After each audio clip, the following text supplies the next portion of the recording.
Hey guys, welcome back to the Luxury for Princess YouTube channel. Today I'm going to be showing you how to do a half up, half down pony. All you're going to need for this look is a hairbrush and some hair tie elastics.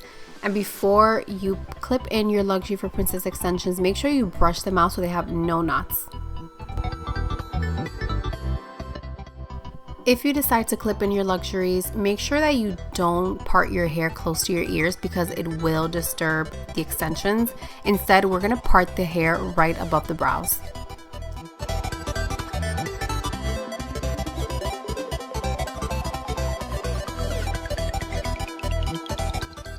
If you want to add a little extra volume to the top of your hair, then take a single clip weft and clip it right into the hair that's going to be tied up before you tie it up.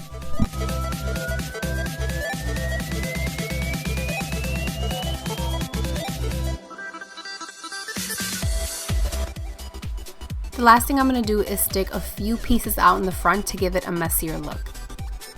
And then you will have the final look. I hope you guys enjoyed this tutorial and I'll see you in the next one.